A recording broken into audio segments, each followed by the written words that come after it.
ഞാൻ ഒരുപാട് പൂച്ചകളെ വളർത്തിയിട്ടുണ്ട്. പക്ഷെ അതിൽ ഞാൻ എൻ്റെ സ്വന്തം കുഞ്ഞിനെ പോലെ വളർത്തിയ ഒരേ ഒരു പൂച്ച ഉണ്ടായിരുന്നുള്ളൂ. അതിന്റെ പേര് ഫ്രൂട്ടീന. അതൊരു ഫുൾ ബ്ലാക്ക് കാറ്റ് ആയിരുന്നു. ഏകദേശം ഒരു 1.5 വർഷം ഞങ്ങൾ ഒരുമിച്ചുണ്ടായിരുന്നു. പക്ഷെ അത് കഴിഞ്ഞിട്ട് എനിക്ക് ഹയർ സ്റ്റഡീസിനും വർക്കിനും വേണ്ടിയിട്ട് വീട്ടിൽ നിന്ന് മാറി നിൽക്കേണ്ടതായിട്ട് വന്നു. മാറി നിൽക്കുന്ന ടൈമിൽ എനിക്ക് ഏറ്റവും പേടി എന്തായിരുന്നു എന്നറിയോ?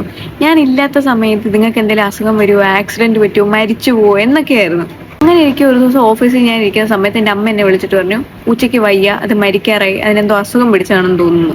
ഞാൻ അപ്പൊ തന്നെ കയ്യും കാലും പറിച്ച് ഒരു ഡോക്ടറിനെ വിളിച്ചിട്ട് ആ ഡോക്ടറിനെ കൊണ്ട് കരഞ്ഞ് കാലെ പിടിച്ചിട്ട് ആ ഡോക്ടറിനെ കൊണ്ട് ഒരു മരുന്ന് എഴുതിപ്പിച്ച് എനിക്ക് അയച്ചു തന്നു. അതെന്റെ ഒരു ഫ്രണ്ടിന് അയച്ചു കൊടുത്ത് അവനെ കൊണ്ട് ആ മരുന്ന് മേടിപ്പിച്ച് പൂച്ചയ്ക്ക് കൊടുത്ത് അവൻ അതിനെ കണ്ടിട്ട് എൻ്റെ അടുത്ത് ഒരു കാര്യമേ പറഞ്ഞുള്ളൂ, എടി അത് സർവൈവ് ചെയ്യുമെന്ന് തോന്നുന്നില്ല, അത് മിക്കവാറും മരിച്ചു പോകും, അതിനെ കണ്ടിട്ട് അങ്ങനെയാ തോന്നണേന്ന്.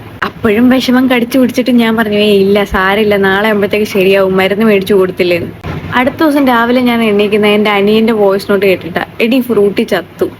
പട്ടി പോങ്ങണ പോലെ ഞാൻ രാവിലെ കുത്തിയിരുന്ന് കരഞ്ഞു. പട്ടി പോങ്ങണ പോലെ. വേറെ ഒരു കാര്യത്തിന് ഞാൻ ഇതേപോലെ കരഞ്ഞിട്ടുണ്ടാവില്ല.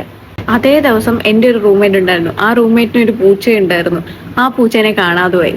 എനിക്കാണെങ്കിൽ അതിന്റെ സങ്കടവും ഇതിന്റെ സങ്കടവും കൂടെ ഒരുമിച്ച് വന്നു. ഞാൻ എന്നിട്ട് എൻ്റെ റൂംമേറ്റിന്റെ പൂച്ചേനെ വിളിച്ച് അന്വേഷിച്ചുകൊണ്ടിരുന്നത് എൻ്റെ പൂച്ചേന്റെ പേര് വിളിച്ചിട്ടാ. ഫ്രൂട്ടി ഫ്രൂട്ടി എന്ന് വിളിച്ച് ഞാൻ എൻ്റെ റൂംമേറ്റിന്റെ പൂച്ചേനെ അന്വേഷിച്ചു.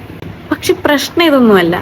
ഇവൻ മരിക്കാൻ കിടക്കുന്ന സമയത്ത് ഇവൻ എന്നെ ആലോചിച്ചിട്ടുണ്ടാവോ, അല്ലെങ്കിൽ ഇവൻ എന്നെ ഓർമ്മയുണ്ടായിരിക്കോ, അല്ലെ ഞാൻ വരുമായിരിക്കും എന്ന് അവൻ പ്രതീക്ഷിച്ചിട്ടുണ്ടായിരിക്കോ?